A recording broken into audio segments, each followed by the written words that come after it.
আলাইকুম ভিউয়ার্স। তো আমি আজকে আবার এসেছি একটা মাছের রেসিপি নিয়ে। এখানে রয়েছে মাছ, আর এটা হচ্ছে আমি যে রেসিপিটা বানাতে যাচ্ছি সেটা হচ্ছে মাছের ঝোল। তাহলে আজকে আমি শুরু করি মাছের ঝোল বানানো। ফার্স্ট আবার মাছের ঝোল বানাতে হলে এই মাছটা ফ্রাই করে নিতে হবে। তাই দেখুন কীরকম আমি ফ্রাই করি।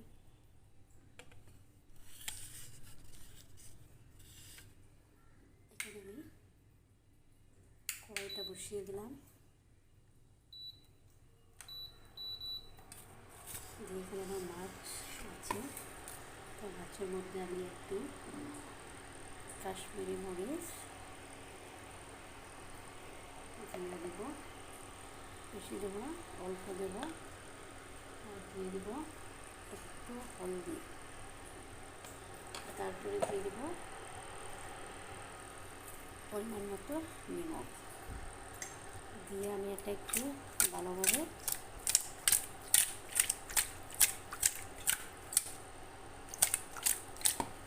নাড়াচাড়া করে দিলাম।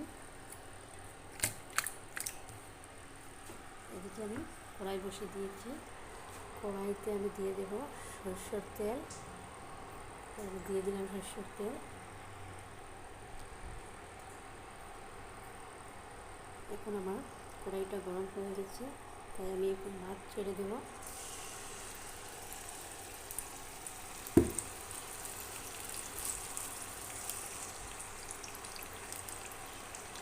এখানে আমি মাছটা দিয়ে দিলাম,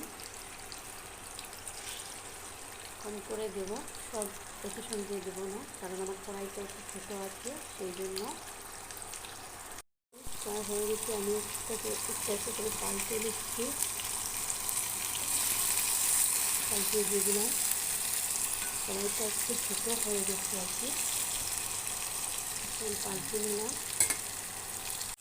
এখন দেখুন আমার মাছটা হয়ে গেছে, আমি এটাকে নামিয়ে নেবো। এখন দেখুন মাছটা আমি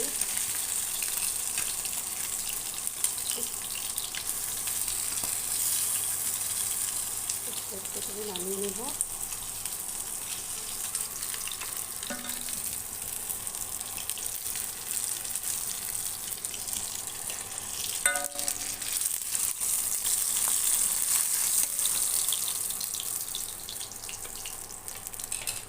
দেখুন রয়েছে, এটাকে দিয়ে দেবো আবার।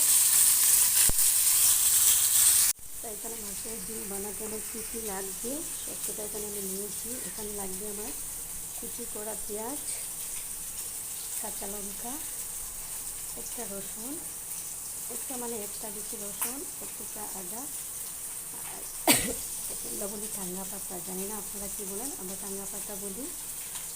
আর এখানে আমার ধনিয়া আছে, আস্তা ধনিয়া, এখানে জিরা আছে আর টমেটো আছে। এখন আমি রসুন আর আদা, আস্তা জিরা, আস্তা ধনিয়াটা আমি শিল পাতায় বেছে নেব। দেখুন সব কিছু আমি একই সঙ্গে বেছে নেব। ধনিয়া, জিরা আর রসুন, আদা সবগুলো আমি একই সঙ্গে বেটে নেব। দেখুন এখানে আমার মাছটাও ফ্রাই হয়ে গেছে। এদিকে আমি কড়াইটা বসিয়ে দিলাম। আমি এখানে মাছটা রোল দিয়ে দেবো, একটু বেশি করে দেবো। তাই দিয়ে দিলাম মাছটা রোল। এখানে দিয়ে দিলাম আমি পেঁয়াজ,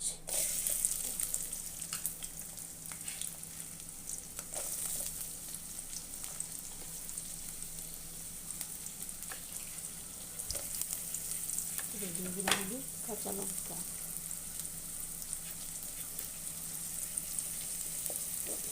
দিয়ে দিলাম টমেটোটা কুচি করে রাখা যেটা আছে সেটা ভালোভাবে ফ্রাই করে নেব অল্প সময়ের জন্য।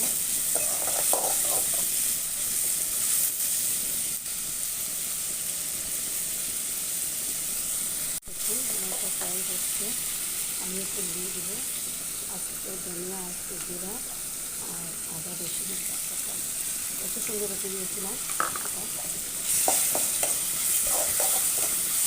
দিয়ে দিলাম।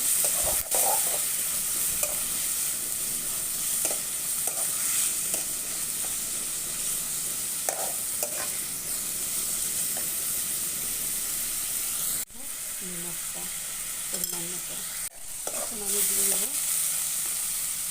কাশ্মীরি লঙ্কার গুঁড়ো 1/2 চামচ, হলদি গুঁড়ো 1/2 চামচ, আর জিরে ধনিয়া 1/2 চামচ। তো আমি একই সঙ্গে সব দিয়ে দেবো।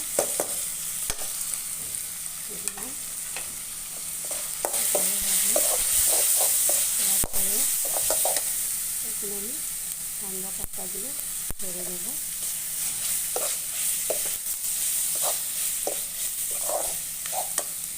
ঠান্ডা পাতা দেওয়ার পর আমি ভালোভাবে কষে নিলাম, নিয়ে আমি একটু জল দিব। আমি 1 বাটির পরিমাণ জল দিয়ে দিলাম।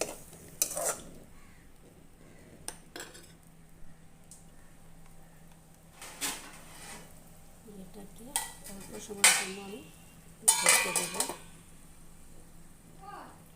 এটা তুলে নিয়েছি। মশলা থেকে তেলটা একটু একটু করে ছাড়ছি। এখন আমি মাছটা দিয়ে দেবো।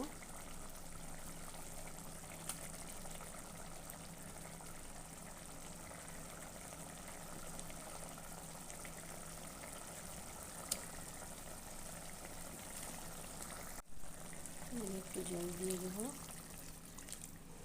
জল দিয়ে আমি এটাকে সামান্য নাড়াচাড়ে এটাকে আমি ঢাকে রাখবো। এখন আমার এটা হয়ে গেছে, আমি এটাকে নামিয়ে নেব গ্যাস থেকে। দেখুন আমার মাছের ঝোলটা কি ভালো, জিরা ধনিয়ার সেন্টটা আলাদা আসছে, কি সুন্দর হয়েছে। দেখুন মাছের ঝোল বানিয়ে খেয়ে দেখবেন, খুব ভালো লাগবে। যদি ভিডিওটা ভালো লাগে তাহলে আমাকে সাবস্ক্রাইব, লাইক, শেয়ার করবেন প্লিজ।